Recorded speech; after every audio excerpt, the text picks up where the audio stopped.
Lyric Amamoina experimentation, Anakpaneva, advanced way, I'm think way, Akogi Ujing Laiva can see that academic Oiba, Mong the Sanchandra music video boy, film boy. Akogi mi la contra, Kaklay, Sidagidi Singi, Pibam to Patram Nina Sing, the Yambo Yang Arroy, Kanglu woman swinging and Arroy quick films, Masing and the Rina, Swice the Niner Leragati, Akoi Mangmang on the Sanction, but Wad on Maleduna. Music videos was no experimental experimentation, experimental dragadi Yawon Gilao, Sang Ki the Bamasang, Sanging Doraga, an over Kuta, an over Kulanto, Sigi. Port Amakata, a quick identity, Siam Nava Hizavata. Katy Perry music videos in the Masagi identity, Loina Mokui, Maitona, Jennifer Lopez, music video on Tangorokana, Jennifer Lopez, production design, Advanced identity, Manipuri music video Harakana. Akwigi oiba identity malengi mina miamna yingingba saningba pauna nabagi keno duda thangdokpa yaba masakti yamna leina khanjay ado akhoi honaminaraga makha tabada hena kitang mamangomda sangjanna haijabata thangnaba state chingida leiriba akhoi sum mangjin tharaga akhoi ni helamba jingja akhoi dagi sum asamna Arunachal Pradesh Kandi, a quick film a year, a gun, I remember Kangu as a Muino, a quick production value, one a film put for a quite ure. Masimati, a quick like I'm not even Aduna. Russian Jarpota, Helloi, Raski, Yamna, my papa, Magi Honazaman, Yam Honavakan may know. Yam Tinkalle Mai, Honova Kanba, si Taiwan Chamber Mapuna Ubiraga Miamna Pamba, Haijotai, mainstream music, Matamisegi, Satnari Bakanosita, Yamna Pamba, Shema, Oiba, Su Oira San Widena, Tonizari. Thank you all.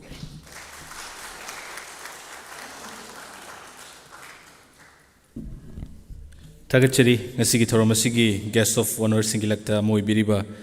Lamdam Sigi Sagnairaba. Actor, Director, G. Bony Sharma Mathangda, Guest of Honor gi from Langda, Lengshin Biriba, Sri Anand Sapam, Vice President, Association of Manipur Business and Industries Pu, Nasigi Tharomasiga Mari Lena Tentakwa from Kradang Tambiranaba, Nologna, Kosinjeri.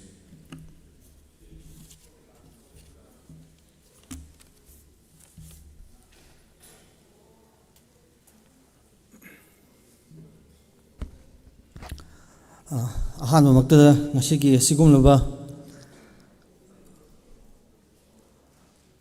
Ras Alangwam Entertainments and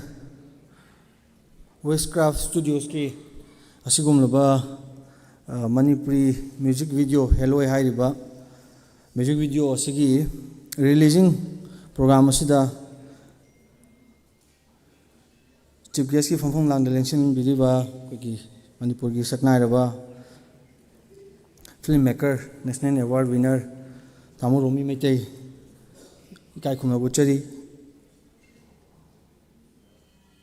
Asigumba, releasing function Asigi, guest honor from Langdalengshin Biriba, Yamba, G. Bony Sharma, renowned actor, Manipur Film Industries, Kaiku Buchari, Madi, Asigumba, function Asigi. President from Langdalengshin Biriba Yamba Manipur ki Saknairaba music director Madi Vocalist Yamba Ranbir Thouna Busu Kai from Chari Tin Biriba ngasi asigumlaba function asibu mapung phane bidangta lengbiragliba mayam punamakpu Madi print and electronic media gi chinaw punamakpu su ni Kai from Chari Toyokna art and culture, the film industries ki matangda Toyokna Kangjaw Nachade Dubu. I issue Tang Pamja Bakar Lebadagi, some Pulakpadagi, Marub Ras, Manipur Kaiku Sigumlaba entertainment industry asigi fraternity sing punjarak pani nubu ngasi sigumlaba releasing function asida guest of honor gi phong langda lengsin handuna madi sigumla saknai raba Manipur gi entertainment industries ki film industries entertainment industries ki masaknai raba mayam gi marakta dignitaries ama oina wahi ama nidang thambagi khudong chawa phangan bibi dam taina ko gi mai marup ra selang bombusu kai khumna uchari ra selang bomse aina esa renon singer amoina khangjare marup amoina su tinajare ras ki magi sei mayek sing se am pamjai am phajai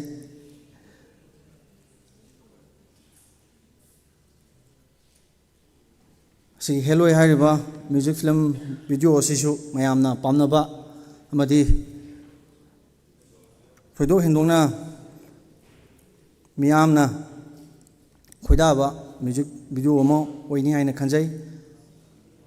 makha tarakpada as an entrepreneur Manipur gi entrepreneur moina businessman moina lagibang asigi film industries ki fraternities art and culture ki sakna ba yamba Ranbir sakna ba actor yamba Bony wahi amani dang aina thamjaning bodi as a entrepreneur moina akoina uzabada Manipur film industries adagi music video gi kagi sector se as industry amoina tauba yawagi matam do as business amoina mai onsan ba yawagi matam do yawra ni khangje ado ai isa gi su kagi Liklam Ventures Private Limited ki Liklam Films and Entertainment gi makada hantak yamba yambung bimol fibauga mana direction pibiraga production ama hojagre as trial ama in hojabani tai director music director mayam aina matungda tanajar khini makhan gi film puthokena khali as industry ama ina atopa business su lejari adugi khaktana tana aina sagi entertainment industry sida Manipur entertainment industry sida ayo ba contribution kharadang oigasu pijaba ngamgodra haidana khoi ra soi kai hoi mayam sai sum punjarak pani music production do ayamba almost loisale mathang di dum atai hena mayam na sak khangbiraba director mayam ai tana jarakini hena phaba national international level da sak takpa yaba Manipuri films madi atop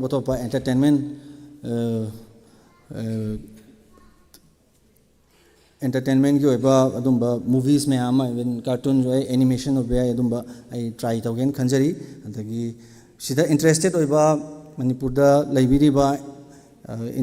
industrialist businessman mayam aiga tinajaba colleagues mayam su lai moisu sida haijaruba matamda tausi haidana akoida haibirakba mayam leje tamromi aduna khut habiro industry ama the business aji akoina business ama oina tauba yawai khudong sabadu leirgadi dum tauminasi hai si harga aiga ngamba Manipur entertainment industry sida ai ngamba makha tarakpadasu mateng adum tawjage khudong sabadu pibiu hairaga ngasigi asigum raba Helloi haiba ra selangmamgi Manipuri music video asibu hena sakhangba afawba music video ama oibiro haibagi ai wapum kharasi thamjara matang solution jage thank you Thagachari, Mr. Anand Sapam, Vice President, Association of Manipur Business and Industries, Ngasigi Thoramasigina, Guest of Honor Wina, Lingsin Biribana, Lamdam Sigi Entertainment Industry AC, Business Ki Venture Amo in a Su, Ubagitangai Fadabalo, and artist sing Bupuning Togat Pama, the Makogi Hingnabagi Lambima, Pibagitangai Fadabagi Matanga, Panbirami, entrepreneur Amo in artist sing Bupuning Togat Piramba, Namkaritan, Thagachari, Chief Guest Amadi President Gi. koi speech lakchidring gi mangoi na nga sai koina kauthok padadi yaujakrabane adu matang kitang thengthana yorak khiba haijaba tare isei sigi record torok matamda ekhoi gi guitar record torok matamda yamna chobo thodang lobi khibai now genix amtang mayamangda kauthok chege adu nga sigi thoromasida ekhoi achambal lingyana matang kudol tamjanabagi tanja lawjage yamba Ranbir Thouna nga sigi thoromasigi functional president na Felicitation asi pangthokpigani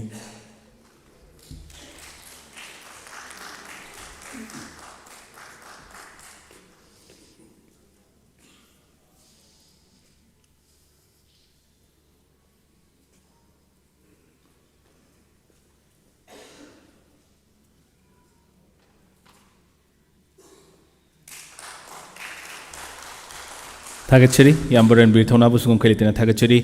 aduga mayamda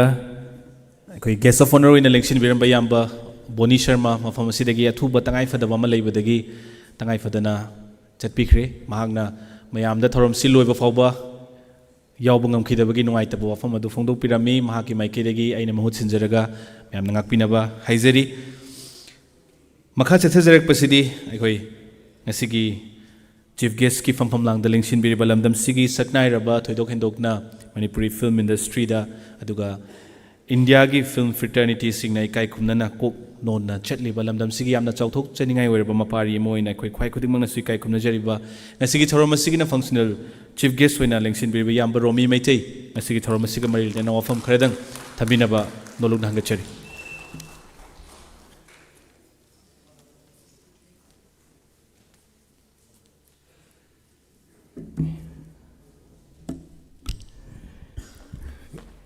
Good evening, ladies and gentlemen, and beautiful children. See,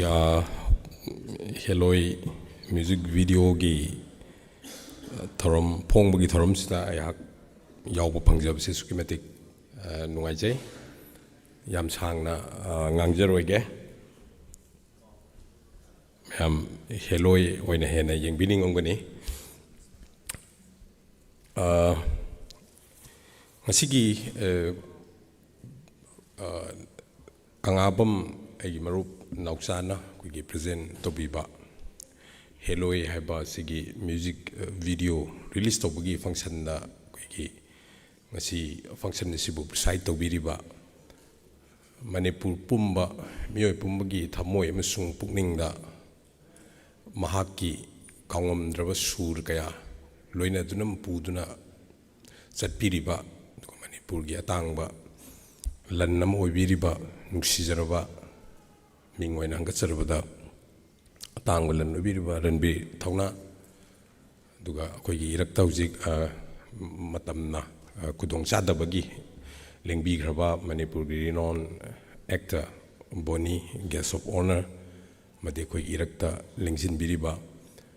yam thoido hendona ai ngasi kaktang thengnajabani akoigi Sapam Anan, Vice President, Association of Manipuri Business and Industry, if I'm not mistaken. Ngasi guest of honor oina lengsin bibai Kaiku nawa uchari. Kuigi ngasai si tapa thorom si laktri ngan matam sana ayhak laga sum phammaga wari watai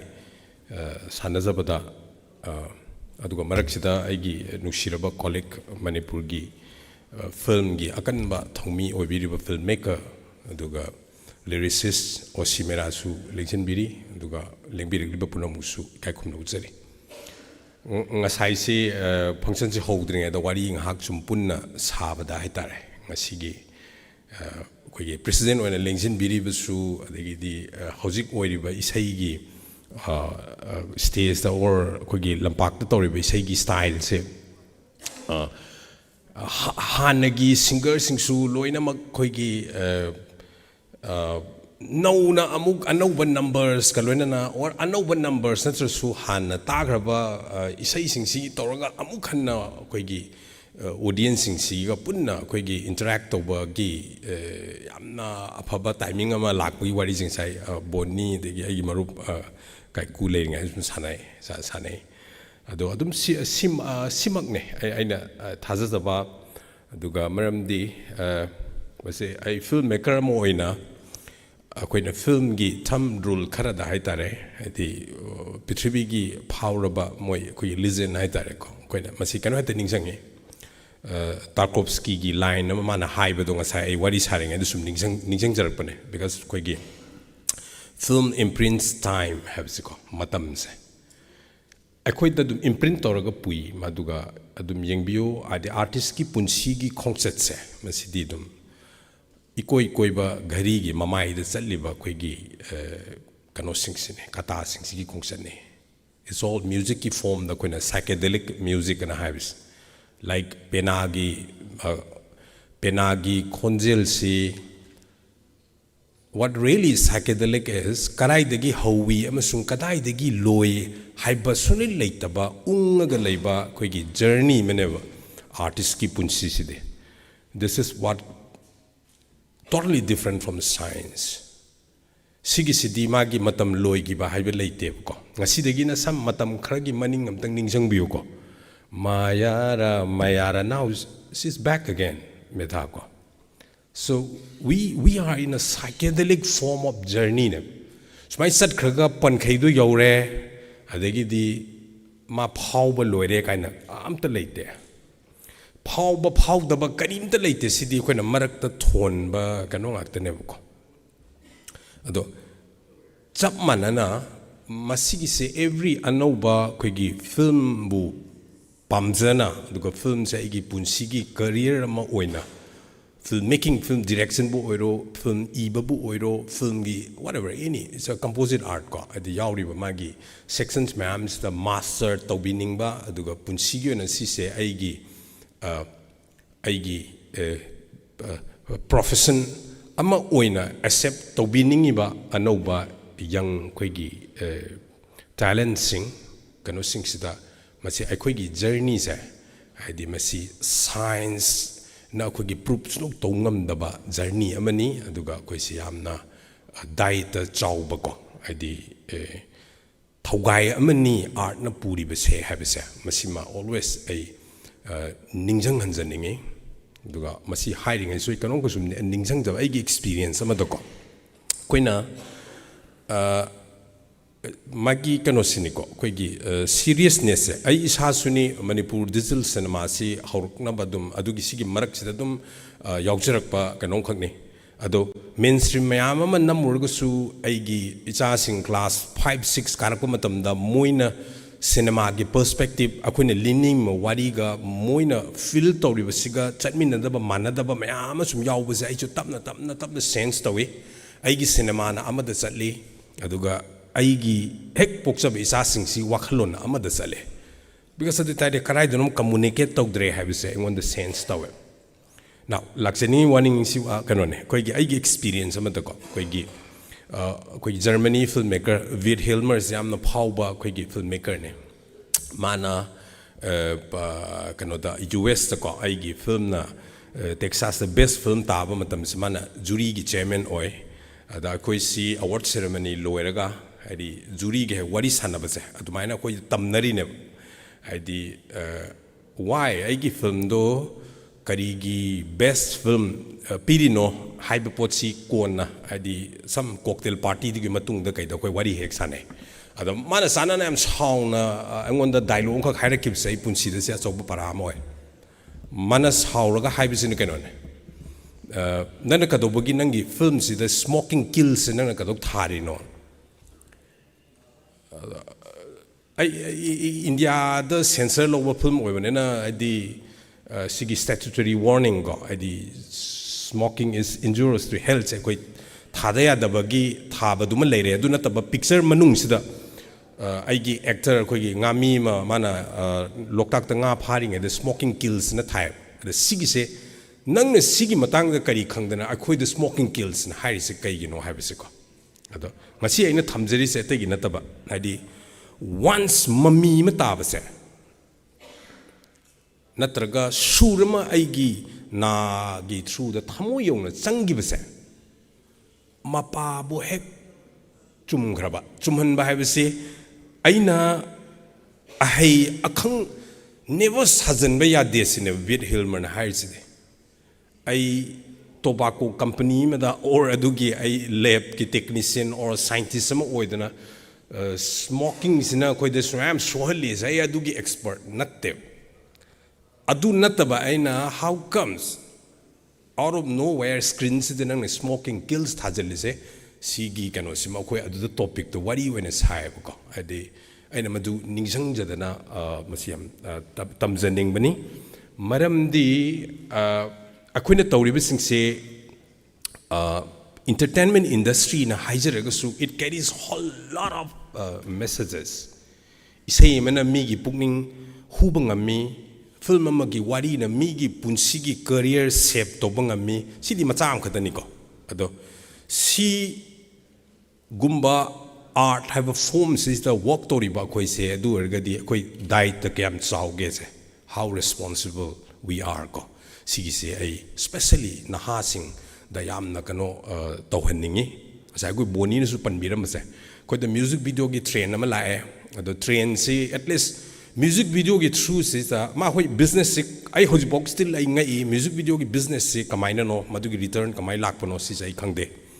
ado music video gi through da ai khoi gi ba on wari se libasu yaina na thawaina maybe I na thawina step ama tawe maybe ado Manipur gi ahan ba oigadra su khale music video si international collaborate tawraga ko Portuguese ai thawina Europe da salaga akhoi gi Bony gi wari se international platform da ina pukhat pe se karba mong da pukhat si gi through ado the music video gi medium da tumaina season gi ado thamjaningi se whatever ngasi gi akhoi gi Helloi or matung da akhoi gi work tawbiriba punamok mayam na su masi chukki matik akhoi se dai ta chawi haibase ko koina ngang ni ba akoina i ri ba adu akoina sat ba adu akoina act to ba psychedelic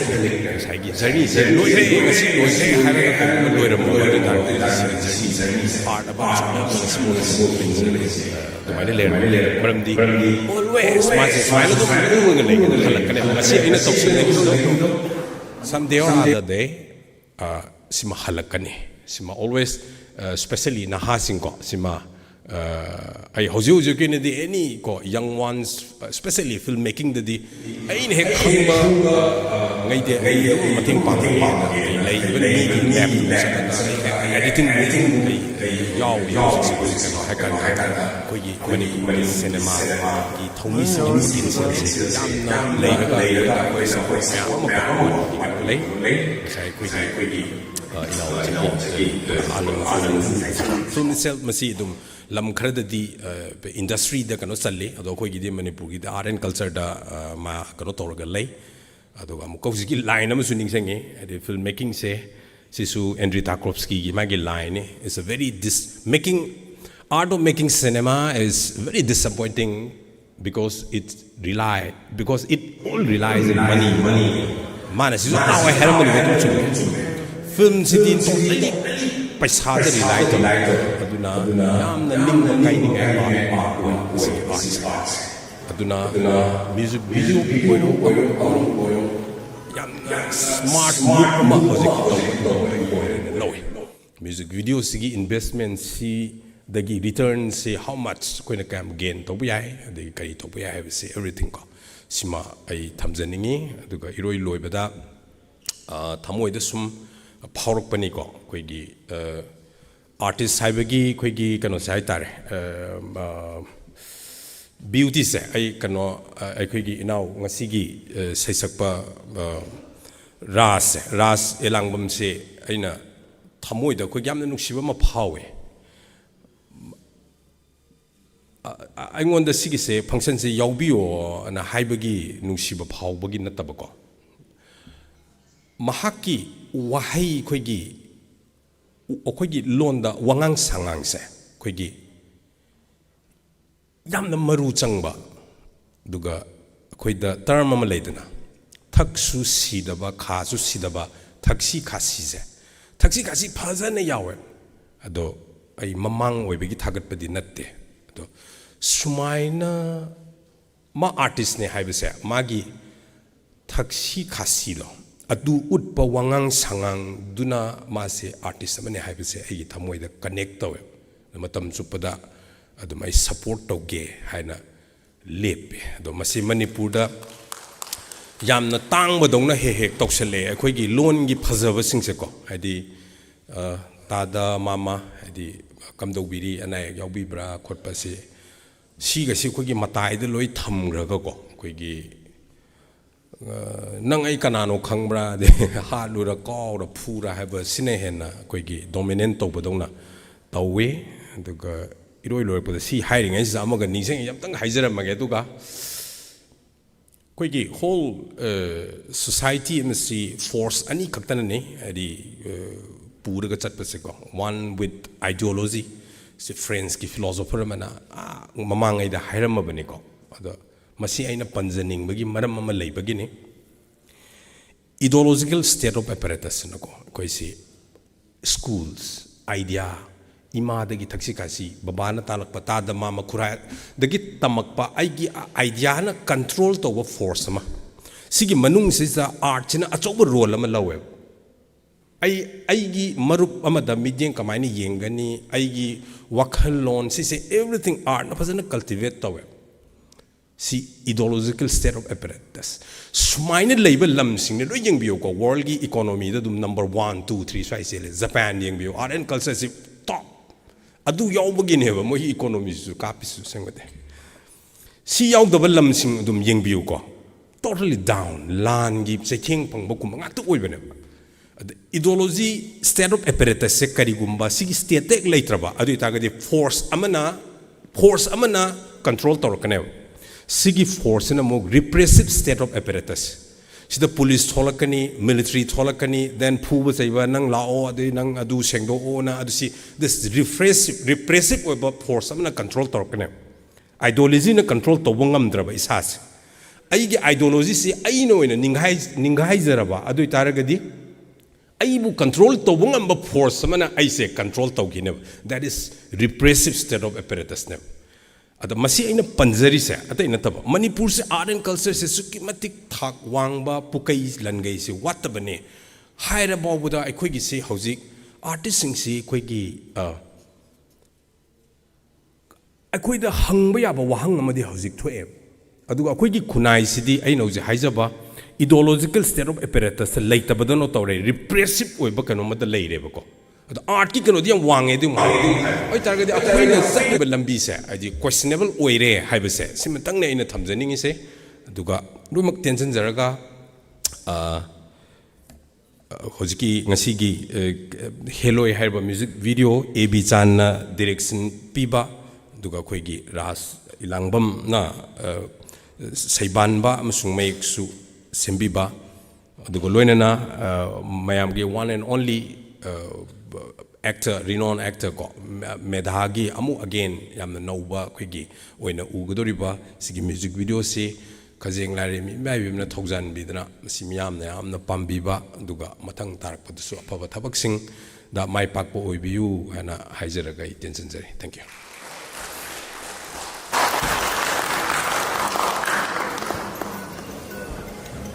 Thagachari asigi thoromasigi chief guest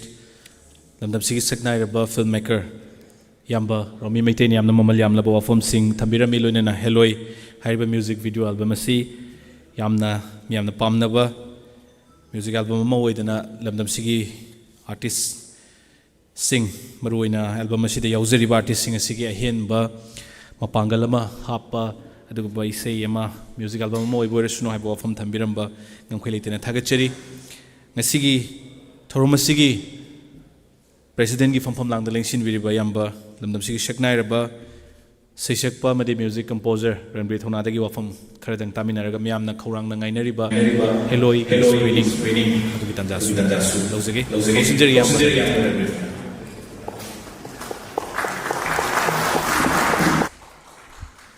sigi thoromasigi saruk umay oina ngasigi aingonda sigi Momanyama Tanjam Pibiba, thank you so much. Saduga ngasigi Dice the Lengsin Biriba, Kuigi guest of honor from Langda, Lengsin Biriba Shapam Anan, Anduga ꯃꯐꯝꯁꯤꯗꯒꯤ ꯊꯧꯔꯝ ꯌꯥꯎꯕꯤꯔꯝꯃꯒ ꯑꯆꯤꯟꯕ ꯇꯉꯥꯏꯐꯗꯕ ꯂꯩꯕꯗꯒꯤ ꯍꯟꯕꯤꯈ꯭ꯔꯕ ꯑꯩꯈꯣꯏꯒꯤ ꯂꯝꯗꯝꯁꯤꯒꯤ ꯁꯛꯅꯥꯏꯔꯕ artist R K. सोमरेंद्रो आगे मर बोनी अदुगा mummy की ताइबंग अखोई पुनमकना इकाई खुमनजरीबा लमदमसिगी ममन यामलबा आर्टिस्ट बु मसक ताकपदा मालेम की फंपाक यौना आर्टिस्ट मसक ताकपीरिबा अदुगा लमदमसिगी इना खुलबा आर्ट की फॉर्म मसिबु पुखटपीरिबा अखोगे मतम कोइनादगी लोइना जरगबा गुरु रोमी मैतई अदुगा मसिगी हेलोई हारिबा प्रोडक्शन सिबु प्रेजेंट तौबिरिबा कानाउसा अदुगा याम्बा ओसिमैरा लोइनाना मीडिया की लापिरिबा सिनाउ म्याम पुनमक अइगी इचा रास लांगबमगी सिगुम्बा हेलोई की थरमसिदा याउबिरु पुनोपु इकाय खुनगुचरी खुरमजरी हौजिक्सी मणिपुरददी हौजिक ओइरिबा फिबम अदुगा लाइबा मागे सहीगी मतम सिगी होंगैबा सिगी मतुंगिना आर्टिस्टसिंगी परफॉर्मेंस याम लूरे अदुना याम तेनसु आइगी साइटगिसु याम सांगनसु हाइबगी तंजादु लौजरोगे मयाम स्क्रीनिंगसु यंगबिनिंगमगनि अदुना थोरमसिदा याउबिरिबा अखोगी हेलोइगी प्रोडक्शन याउबिर मैम पुनमको नसिगी अदुगा मीडिया की एडवांटेज लौजरगा आर्टिस्टसिंगना याम थमोय सेंगना मागी मागी थबकसिंग तहनेंगे मरमदी अखोइसे एकेडमिक ओइबा ट्रेंडगी नोम नोमगी लापखेदना अखोइसे यामना अफबा नतबा याम अरुबा मफम अमदा लेरे मणिपुर की अखोइगी म्यूजिक इंडस्ट्रीज अदुगा मम्मीगी अखोई यामना फास्ट ओइनम चखले वर्ल्ड की कंपटीशन दबो यावरे अदुगा लाइबक थीरेजिंग असिगी वर्ल्ड की एरिया दबो थोलबा गुरु रोमी मिथेगी फिल्म जिंगदगी हौरगा हाइतारे अखोइगी म्यूजिक सिंगजे साउंड जी मणिपुरदा मिक्सिंग मास्टरिंग तौदे मरमदी मणिपुर सिगी फैसिलिटी से लेजु लेते अदुगा अखोई कनाजु होनदेबो सिगी फील्ड से अखोइदगी कईगुम खरा तौगी हायना खंदबरसु खंगदे अदुगा सोफार अखोइना खंगपदा मणिपुरदा ऐसाना सही 35 की म्यूजिक कैरियर से तरौपसिदा ngasi बावदा अखोइदा मणिपुरदगी असेंग मसुम साउंड जमबो थोक्त्रिबा गुरु सुमिको अइना मद्रास कॉलेज तमिंगाई मतमदिदा सिदगी साउंड की चेंजिंग जे अखोइसु खंगबा हौरेबा सो फार अइना मणिपुरदा मयामना मतमदुददी अखोइसे रणबीर थौना हाइदि यामना मसक नाय कई हाइनी मागी चेंजिंग फेमस ओइदना सम अतोप आर्टिस्ट मयाम जदु लोइनमक्से अमो ओइरमदेबको साउंड की मतंगददी साउंड जे अमो बक्सु ममदेबा अखोइना तौरिसिंग अखोइसि सस हियरिंग दे साउंड नाकोंगदा लापा खतनेबा साउंड की assume बसिंगसिदि still ngasibo लाक्त्रिबको अदुना सिगी मतंगसि यामना ngasi Helloi की प्रोडक्शन की साइड लेरबे सिनाउ सिंगदसुको मोइदसु साउंड की सेक्शन बजम थमननेंगे अदुगा आर्टिस्टिंग अदुगी मतिक परफॉर्म याम लोरे अदुना थमोय सेंगना होनहनेंगे अदुगा आर्टिस्ट सिदि अचौबा मागी लोइबा नाइदबा अखोइना खुदना लामा फंगदबा अत्यादा थोइबा था थवान मिचाकुमनी अदुना आर्टिस्टिंग की पुंसी से होनबगी मपा नाइदबनी अरोइबा हाइबा लेते अदुना अखोइसे यामना पुक्सेन सेंगना होनसी अदुगा गी सारा से लांगबम जाइगा सही कुन हेना लोइनरबनी अदुना इसैगी फील्ड से माजे अदुगी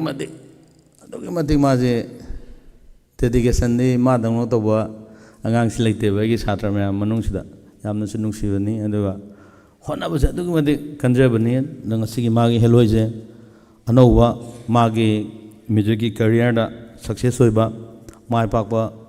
अमा ओरसनु हाइदना तेंगबानबा मफम मपुगी मफमदा खुरमजरी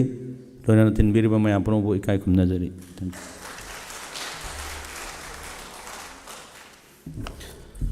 Tagachari Yamba Ranbir Thouna Lamdam Sigi Saknairaba Sisakwa Music Composer Sigi Thoroma Sigina Mapu Council President Machamai Wafam Sim Thambiram Projecti Miyamna Korangna Naibiriba Helloi Hariba Music Video Album Si Miyamda Sinabagi Tanja Du Lawzaboina Kaiku Nasariba Ngasigi Lengshin Biriba Tribal Lengbirak Sim Chief Guest Yamba Romi Meitei, President Noina Lengsin Biriba Yamba Ranbir Thouna, Aduga Kaiku Nazariba, Nasi Guest of Honor, Sri Anand Sapam, Vice President Association of Manipur Business and Industries, Loina Loina Mr. Mantri Meitei, Traditional Costume Designer, Bis Ning Thauza, Nasi Release Thauzagadoriba, Music Video Album Sigi Music Director, Loina Nasi Music Video Album Sigi Female actor Medha Hobism Loinana Naucha Kangabam Amadi Rajalangam Stage Takta Kausinjari Mayam Punna Nasigi Mayam da Kutsinabagi Tanja Silominasi Kaiku Nazariba Chief Guest President Amadi Guest of Honorina Mangda Lengshin Biraga Loina Loina Naina Kausinjariba Rajalangam Naucha Kangabam Medha Hobism Vis Ningthauza Mantri Meitei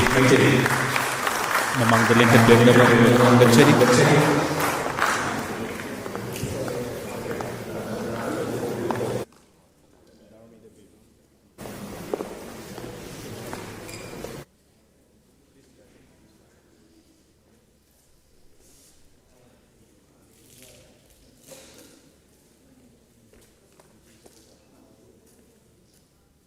I couldn't know it. Mudah analisis lagi zaman Meitei stage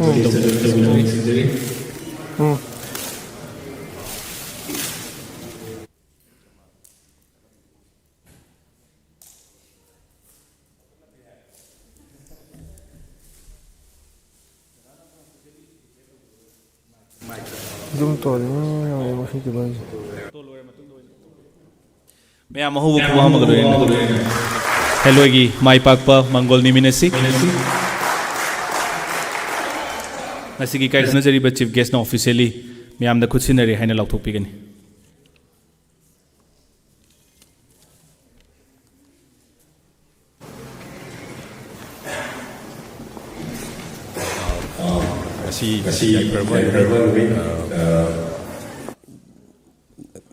Kangabam Nauksana present Tobiba Duga Ras Ilangbam na Kwegi Shaimayek Amadi Tune Toba AB Chan na music direction PBba Helloi have a music video si Miam the Kusinazare Tagasari.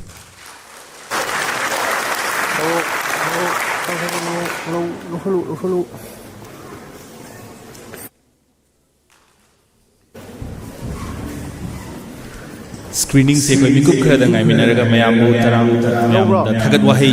phongdok pagi tanja lojar kai koi break meeting tang ga screening se na koi sirigam phonajage project thorum gi losilak poina leng directly ba khwai kudimak pu thagat wahi phongdok na ba aduga music album asi namak pada technique ba wan bai gi wari khada pawdam binana ba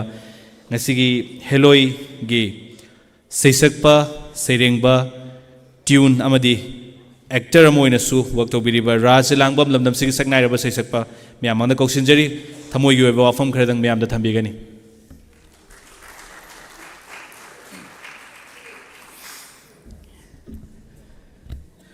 anba maktada asigi thoram asigi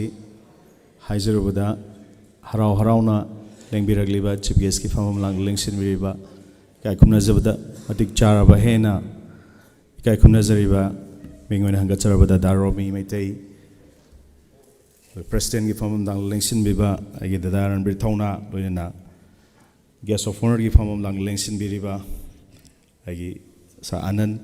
aduga thorom sida guest of honor oina lapiram lawa agi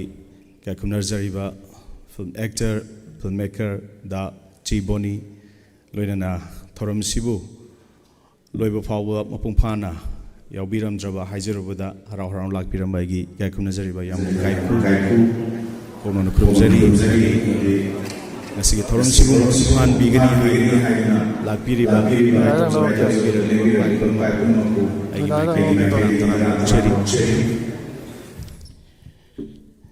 Kari Haigato no the Kangre do Aigisum Wakalon Karatang Mayam Queen Supama Ngaibire Madugi Maktawaro Biroya Kwagi schedule sisu haizakiba matamdagi kitang swantha jagare kudong chadaba kharadagi adugidamakta aigi maikeidagi su mayamda nolokcheri artist samoina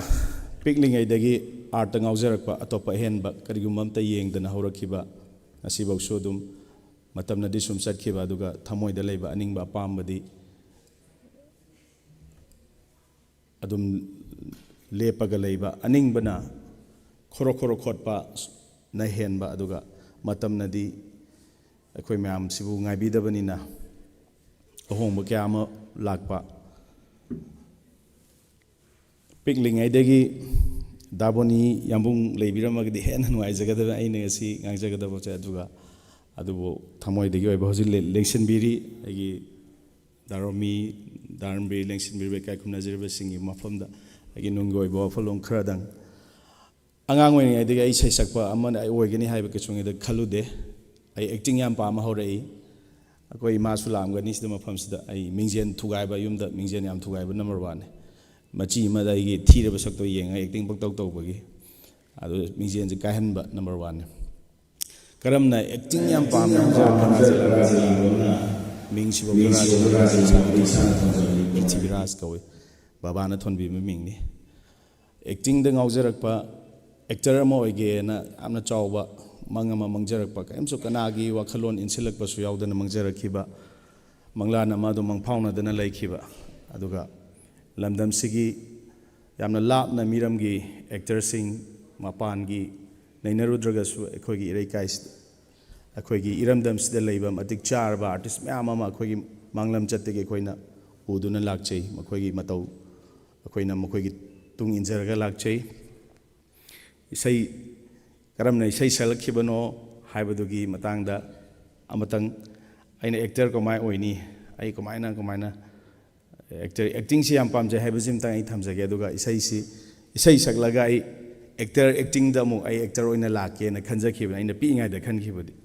ꯑꯗꯨꯕꯨ ꯏꯁꯩꯁꯤꯗ ꯑꯩꯅ ꯈꯣꯡ ꯇꯥꯔꯨꯔꯀꯥꯟꯗ ꯑꯩ ꯏꯁꯥ ꯏꯊꯟꯇ ꯈꯟꯖꯕ ꯀꯅꯥꯒꯤꯁꯨ ꯌꯥꯎꯗꯅ ꯑꯩꯅ ꯑꯗꯨꯝ ꯏꯁꯥ ꯗꯤꯕꯦꯠ ꯇꯧꯖꯔꯒ ꯂꯥꯛꯈꯤ ꯑꯗꯨꯒ ꯏꯁꯩꯁꯤ ꯁꯛꯂꯨꯔꯀꯥꯟꯗꯗꯤ ꯁꯪꯒꯤꯠ ꯀꯂꯥꯅ ꯈ꯭ꯋꯥꯏꯗꯒꯤ ꯊꯥꯛ ꯋꯥꯡꯕ ꯀꯂꯥꯅꯤ ꯍꯥꯏꯕꯗꯨ ꯑꯩꯒꯤ ꯏꯐꯝꯗ ꯆꯞ ꯆꯥꯅ ꯊꯦꯡꯅꯈꯤ ꯑꯗꯨꯒ ꯑꯦꯚ꯭ꯔꯤ ꯁꯤꯡꯒꯔ ꯈꯨꯗꯤꯡꯃꯛ ꯑꯦꯛꯇꯔꯅꯤ ꯃꯥꯅ ꯚꯤꯖꯨꯋꯦꯜ ꯑꯣꯏꯅ ꯎꯠꯇ꯭ꯔꯒꯁꯨ ꯃꯥꯒꯤ ꯁꯩꯁꯛꯅ ꯁꯥꯎꯟ ꯑꯣꯏꯅ ꯑꯦꯛꯇꯤꯡ ꯇꯧꯏ ꯚꯣꯀꯦꯜ ꯕꯨꯠꯇ ꯁꯤꯡꯒꯔ ꯈꯨꯗꯤꯡꯃꯛ ꯑꯦꯛꯇꯔ ꯑꯣꯏ ꯑꯗꯒꯤ ꯑꯩꯅ ꯏꯁꯩꯁꯤ ꯑꯩꯒꯤ ꯑꯦꯛꯇꯤꯡ ꯑꯄꯥꯝꯕꯗꯣ ꯁꯤꯗꯤ ꯆꯞ ꯃꯥꯟꯅꯩ ꯏꯁꯩ ꯁꯛꯄꯁꯤꯁꯨ ꯑꯦꯛꯇꯤꯡꯅꯤ ꯃꯤꯅ ꯎꯕꯤꯗꯕꯩ ꯋꯥꯅꯤ ꯑꯩꯅ ꯁꯛꯂꯤꯕ ꯏꯁꯩꯗꯣ ꯑꯩꯈꯣꯏ ꯚꯣꯀꯦꯜ ꯕꯨꯠꯇ ꯂꯣꯏꯅ ꯑꯦꯛꯇꯤꯡ ꯇꯧꯏ ꯑꯗꯨꯅ ꯏꯠꯁ ꯑꯦꯟ ꯑꯥꯔꯠ ꯐꯣꯝ ꯈꯨꯗꯤꯡꯃꯛ ꯂꯣꯏꯅ ꯃꯥꯟꯅꯩ ꯁꯤꯡꯒꯔ ꯈꯨꯗꯤꯡꯃꯛ ꯑꯦꯛꯇꯔꯅꯤ ꯍꯥꯏꯕꯁꯤꯃ ꯊꯝꯖꯔꯒ ꯑꯩ ꯋꯥꯁꯦ ꯁꯥꯡꯗꯣꯛꯀꯗꯧꯔꯦ ꯀꯔꯤ ꯍꯥꯏꯗꯣꯏꯅꯣꯁꯨ ꯈꯪꯗ꯭ꯔꯦ ꯖꯁ ꯄꯣꯏꯟꯇ ꯑꯣꯏ ꯂꯥꯛꯆꯔꯒꯦ ꯑꯗꯨꯝꯅ ꯑꯩ ꯉꯁꯤ ꯃꯌꯥꯝꯅ ꯏꯁꯩ ꯃ꯭ꯌꯨꯖꯤꯛ ꯚꯤꯗꯤꯑꯣ ꯈꯔ ꯈꯛꯇꯪ ꯑꯩ ꯏꯁꯥꯅ ꯑꯦꯛ ꯇꯧꯏ ꯏꯁꯩꯁꯤꯃꯛ ꯍꯦꯂꯣꯏꯁꯤꯒꯤ ꯃꯇꯥꯡꯗ ꯑꯣꯏꯅ ꯂꯥꯛꯆꯔꯒꯦ ꯑꯩꯅ ꯏꯆꯦ ꯃꯦꯙꯥꯗ ꯑꯩꯈꯣꯏꯅ ꯒꯦꯞ ꯐꯤꯜꯁꯤꯗ ꯑꯩꯈꯣꯏꯗꯒꯤ ꯇꯤꯀꯦꯠ ꯈꯔ ꯍꯦꯟꯅ ꯌꯥꯝꯅ ꯃꯃꯥꯡ ꯂꯝꯆꯠꯇꯒꯤ ꯁꯤꯅꯤꯌꯔ ꯑꯃ ꯑꯣꯏꯅ ꯈꯪꯕꯤꯔꯕ ꯑꯦꯛꯇꯔ ꯑꯃ ꯏꯆꯦꯗ ꯑꯩꯅ ꯄ꯭ꯔꯣꯖꯦꯛꯁꯤꯒꯤ ꯃꯇꯥꯡꯗ ꯆꯠꯂꯤ ꯑꯗꯨꯒ ꯏꯆꯦꯅ ꯍꯔꯥꯎꯈꯤꯕ ꯑꯩꯒꯤ ꯃꯥꯏꯀꯩꯒꯤ ꯃꯇꯦꯡ ꯊꯥꯒꯠꯆꯩ ꯑꯗꯨꯒ ꯉꯁꯤꯒꯤ ꯑꯩꯒꯤ ꯃ꯭ꯌꯨꯖꯤꯛ ꯚꯤꯗꯤꯑꯣꯁꯤꯒꯤ ꯇꯤꯝ ꯑꯩꯒꯤ ꯏꯅꯥꯎ ꯃꯤꯁꯇꯔ ꯑꯦꯕꯤꯆꯥꯔ ꯃꯁꯥꯃꯛꯇꯤ ꯑꯥꯎꯠ ꯑꯣꯐ ꯁ꯭ꯇꯦꯁꯟ ꯑꯣꯏꯕꯒꯤ ꯉꯁꯤꯒꯤ ꯁꯤꯒꯨꯝꯕ ꯊꯧꯔꯝꯁꯤ ꯌꯥꯎꯕ ꯐꯪꯈꯤꯗ꯭ꯔꯦ ꯑꯗꯨꯒ ꯁꯨꯞꯆꯟꯖꯔꯛꯑꯒ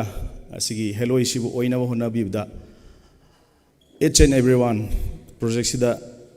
ꯋꯥꯅ ꯊꯕꯛ ꯇꯧꯃꯤꯟꯅꯈꯤꯕ ꯑꯩꯒꯤ ꯏꯆꯤꯟꯅꯥꯎ ꯄꯨꯝꯅꯃꯛꯄꯨ ꯑꯩꯒꯤ ꯃꯥꯏꯀꯩꯗꯒꯤ ꯑꯃꯃꯝꯇ ꯑꯣꯏꯅ ꯊꯥꯒꯠꯆꯕ ꯐꯣꯡꯗꯣꯛꯆꯔꯤ ꯍꯦꯂꯣꯏꯁꯦ ꯃꯌꯥꯝ ꯃꯤꯠꯌꯦꯡ ꯇꯥꯕꯤꯌꯨ ꯑꯃꯗꯤ ꯃꯌꯥꯝꯒꯤ ꯀꯔꯤꯒꯨꯝꯕ ꯃꯌꯥꯝꯒꯤ ꯊꯃꯣꯏꯗ ꯀꯔꯤꯒꯨꯝꯕ ꯖꯒꯥ ꯑꯃꯇ ꯍꯥꯏꯕ ꯑꯩꯒꯤ ꯅꯛꯅꯕꯁꯤꯡꯗꯁꯨ ꯃ꯭ꯌꯨꯖꯤꯛ ꯚꯤꯗꯤꯑꯣ ꯑꯁꯤ ꯁꯤꯒꯤ ꯃꯇꯥꯡꯗ ꯋꯥꯔꯤ ꯁꯥꯕꯤꯌꯨ ꯁꯤꯌꯥꯔ ꯈꯤꯇꯪ ꯇꯧꯕꯤꯌꯨ ꯄꯨꯝꯅꯃꯛꯅ ꯅꯨꯡꯁꯤꯕꯤꯌꯨ ꯃꯌꯥꯝꯒꯤꯗꯃꯛꯇ ꯃꯇꯝ ꯁꯥꯡꯅ ꯑꯩꯅ ꯍꯤꯡꯂꯤꯕ ꯐꯥꯎꯕ ꯃꯌꯥꯝꯗ ꯑꯥꯔꯇꯤꯁ ꯑꯃ ꯑꯣꯏꯅ ꯑꯩꯒꯤ ꯃꯥꯏꯀꯩꯗꯒꯤ ꯈꯨꯗꯣꯜ ꯀꯌꯥ ꯑꯃ ꯇꯝꯕ ꯉꯝꯕ ꯑꯣꯏꯖꯒꯦ ꯍꯥꯏꯕ ꯋꯥꯐꯝꯁꯤ ꯊꯝꯖꯔꯒ ꯈꯨꯔꯨꯝꯖꯔꯤ ꯊꯧꯔꯝꯁꯤꯒꯤꯗꯃꯛ Razilang Bambu, Madi Tim Sibu Nung Sibidun and Langbi as Links Uncle Tanthapolis when invite them putting Malcolm, which is a reaching out 5 numbers, each and everyone among Somendro from Sibu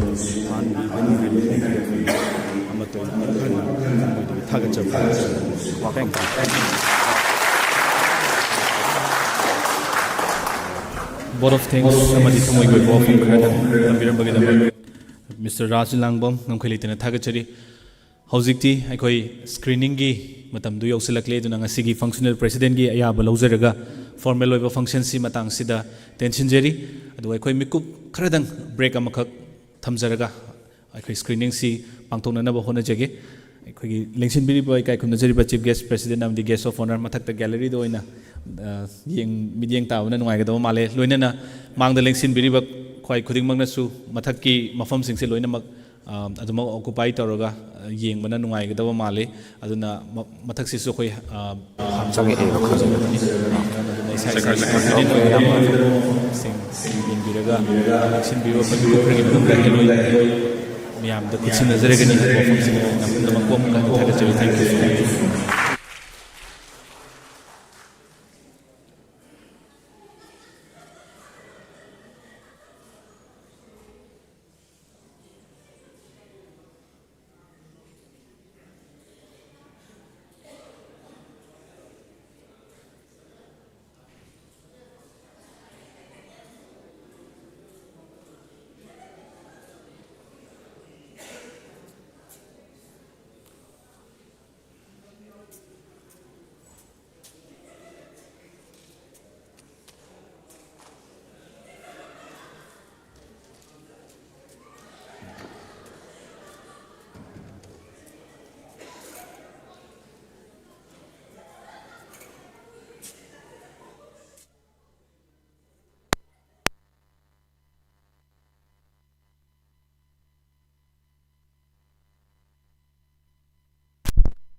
All the way,